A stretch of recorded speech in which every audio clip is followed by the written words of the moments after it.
It's Sunday Rendezvous once again, the fourth Sunday of the Lenten season.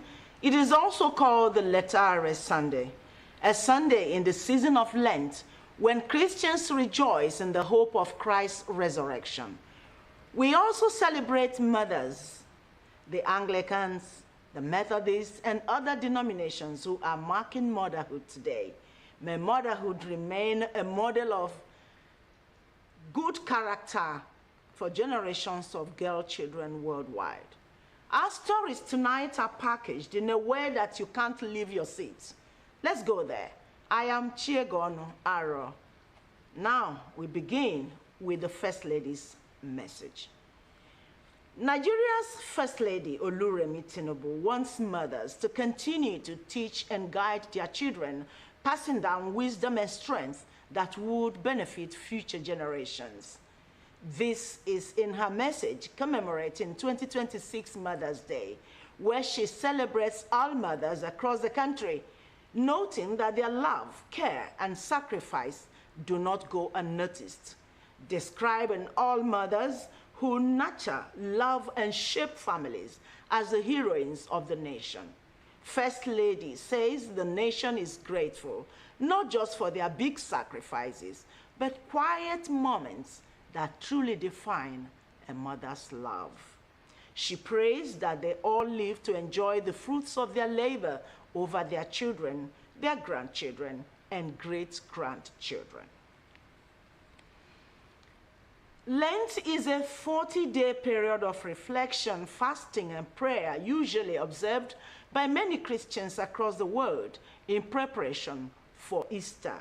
However, within Nigeria's diverse Christian community, it is not universally practiced. In this report, Anthony Gandonu examines the varying perspectives on the observance of the Lenten tradition among Christians in Nigeria. Nigeria, some churches, including the Orthodox, White Garment, and certain Pentecostal denominations, observe the Lenten season while others don't. Why this disparity? We do not observe Lenten period, and this is the reason, because we do often have fasting from time to time. It will be very hard for a week to pass without us observing one fasting or the other, and that is the reason we don't usually participate. But it's not that we are against it. Defending the practice, some Christian clerics say although Lent is rooted in church tradition rather than biblical command, fasting during the period helps Christians prepare for Easter as well as deepens faith while increasing one's prayer life. There's not much emphasis that Christians must observe it. We are only observing it because we are Christ-likes and we believe in what God sent Jesus Christ to do in this heart. To be observing the 40 days fasting and prayer, majority believes it is, and so I join my faith with them to say yes, it is biblical. But is it mandatory? No, it is not mandatory. This variation in practice is an evidence of diversity within the Christian body. What then is your church take on the observance of Lent? In Ijebu-Ode, Anthony Gandonu, NTA News. Take a breather here for some messages. Do stay with us.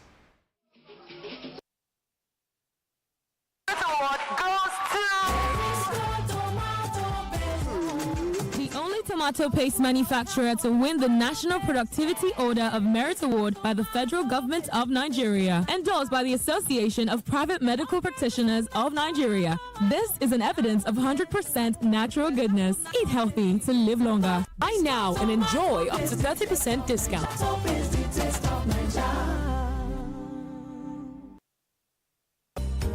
Introducing Naphtali's Hotel, 47 Ezilo Street, Independence Layout, Enugu. A moment at Naphtali's is an experience you will share forever. A luxurious suites fitted with brand new air conditioners, 42-inch plasma TV, free Wi-Fi and basebook services, presented in a serene environment, distinguish us from the others. Our main bar, garden bar and restaurant give you a wide choice of drinks and delicacies, while our 800 capacity fully air-conditioned hall is the ideal haven for that special event. Naphtali's Hotel swimming pool and gym are available all day, while our live band blesses your ears every Friday and Sunday. Enjoy a whole new world of top-notch hospitality in the cool city. Your security is our priority. We are Naphtali's Hotel, 47 Ezilo Street, Brown and Brown, Independence Layout, Enugu. For inquiry, call 0908-273-6086, 0908-273-6086. God be with you till we meet again. With gratitude to God Almighty for a life well spent, the family of late Chief Obed Nnaji of Amugu Community, Akbugum, Kano West Local Government Area, Enugu State, announces the passing unto glory of their beloved mother, wife, sister, aunt, and grandmother, Mrs. Monica Nenna Nnaji, Nee Nneji. Burial arrangement as follows: Wednesday, 18th March, wake up and service of songs at Akbugo Development Center, Kano West Local Government Area, Enugu State. Time 5 p.m. Friday, 20th March, burial mass at Sacred Heart Catholic Church, Akbugo. Time 10 a.m. Reception follows immediately at Akbugo High School Football Field, Akbugo, Enugu State. Sunday, March 2026, Thanksgiving Mass at St. Jude Catholic Church, Akbugo. Time 9 a.m. May her gentle soul rest in peace. Amen. Announcer Chief Uche Nnaji, Waki there for the family. Be with you till we meet again.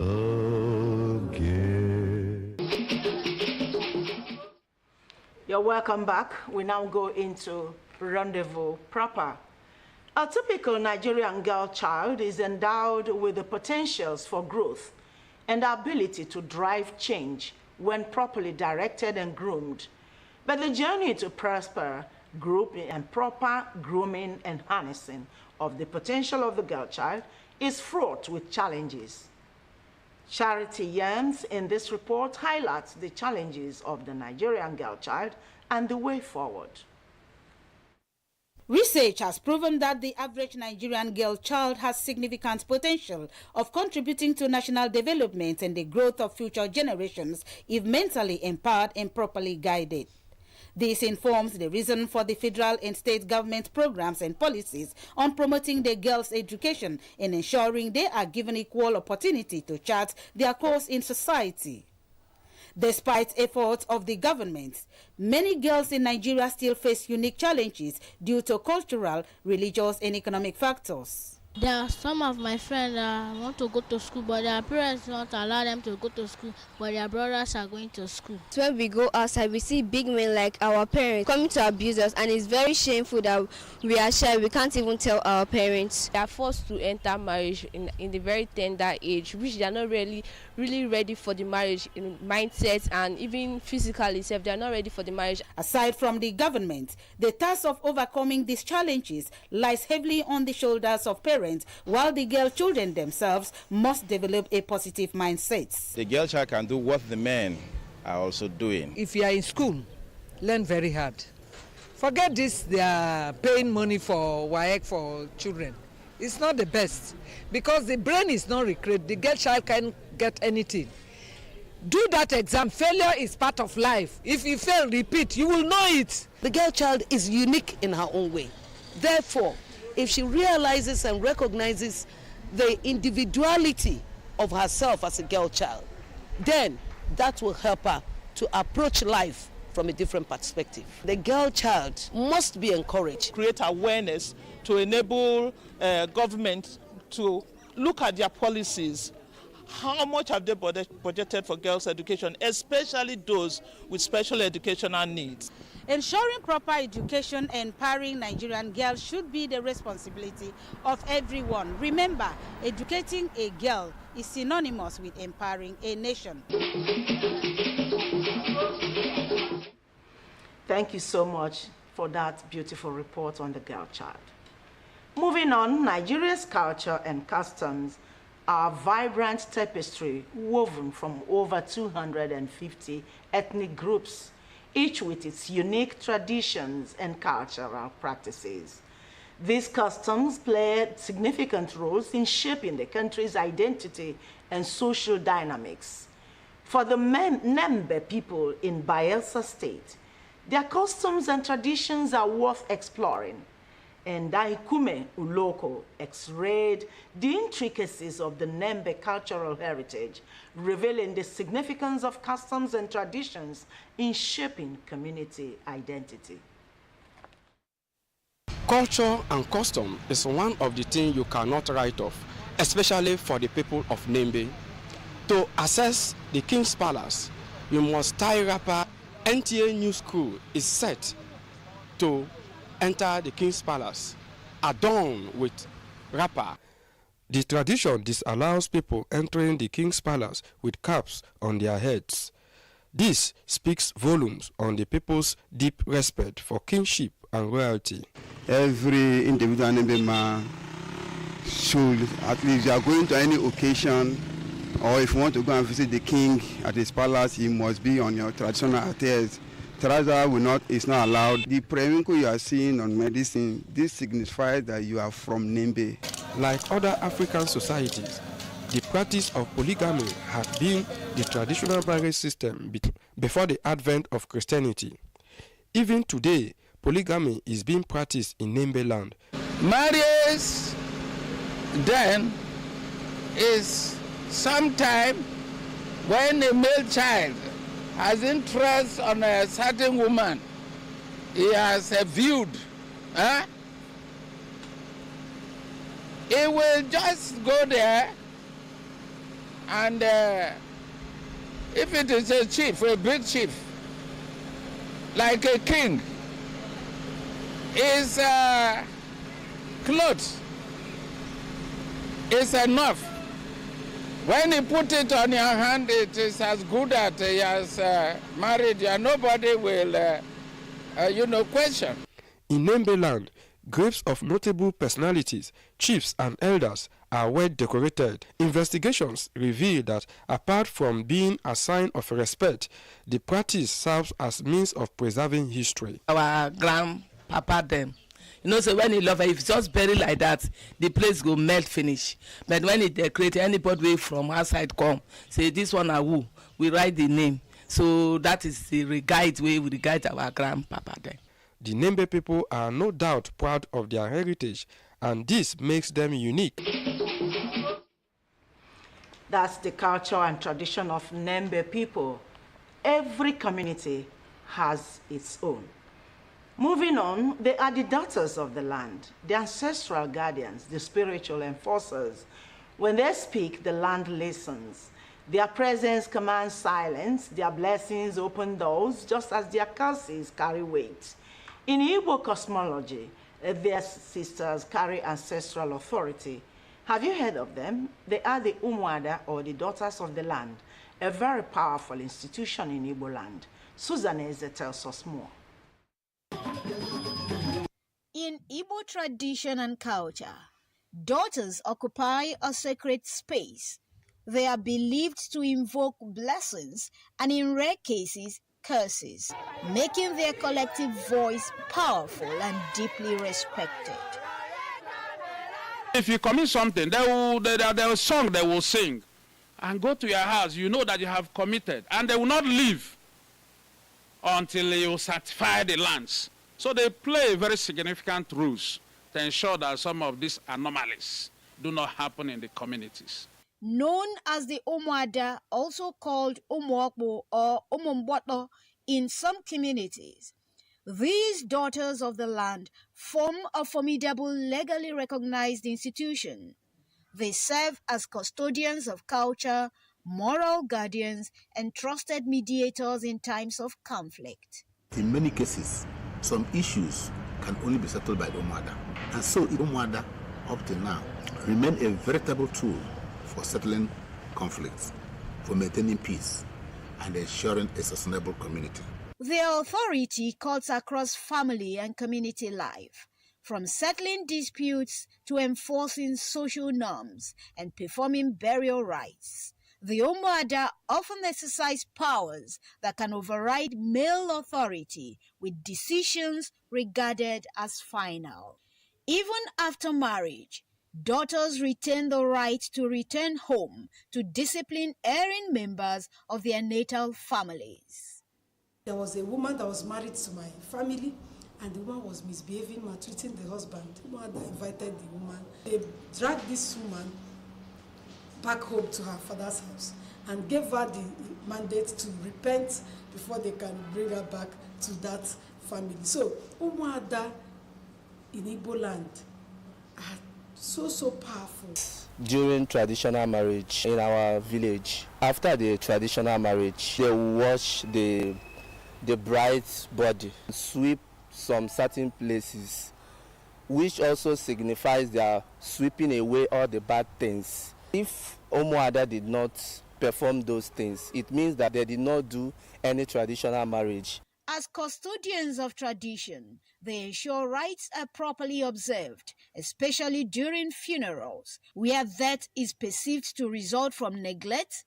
Families may face serious sanctions. In the civil society space where we work, we recognize them as one of the relevant stakeholders in conflict resolution in any community. In contemporary Igbo society, questions are increasingly raised about the scope of the Umuada's powers, with critics pointing to cases of excesses.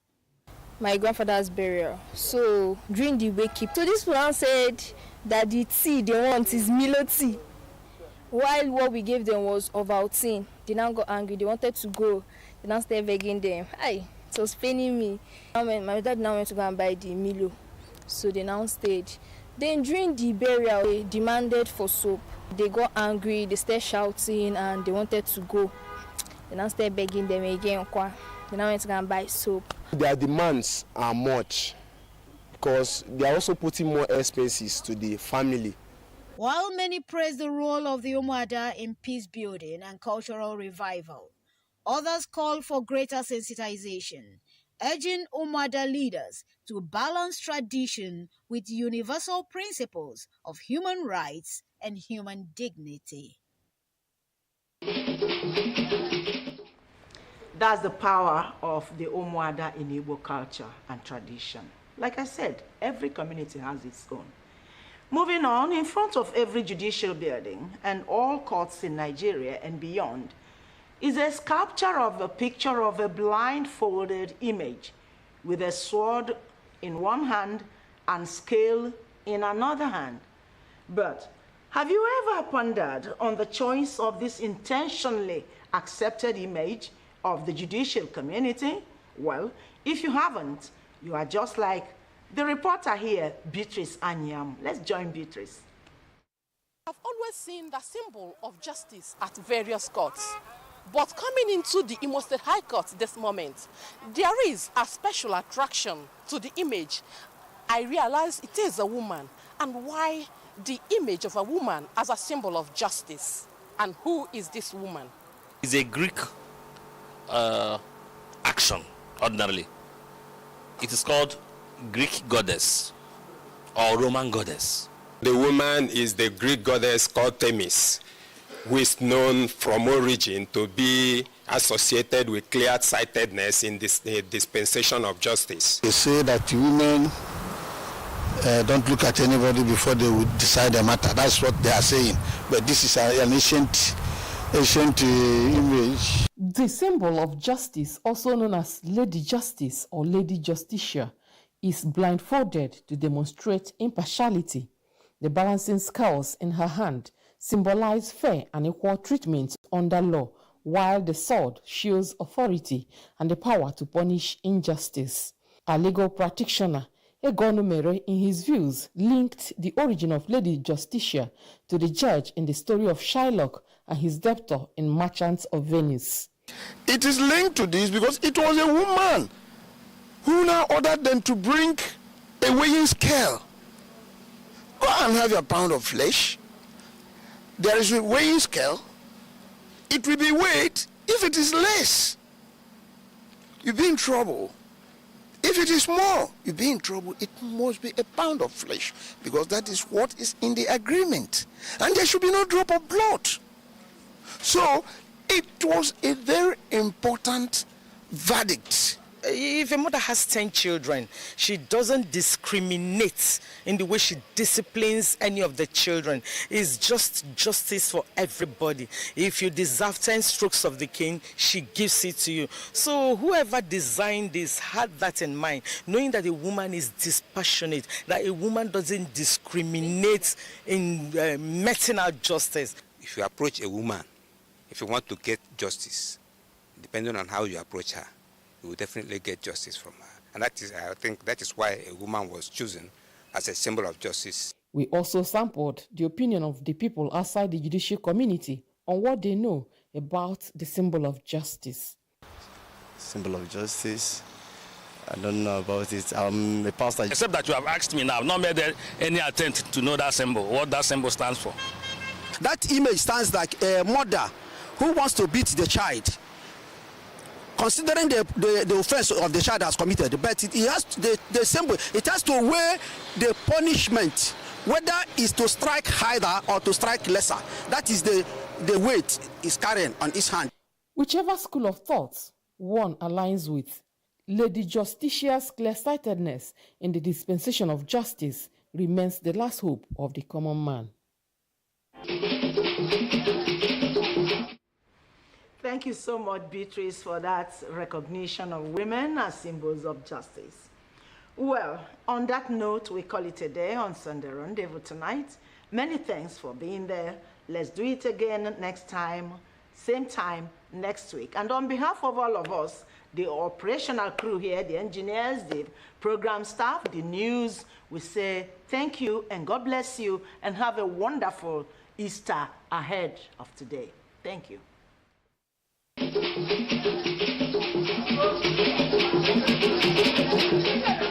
you.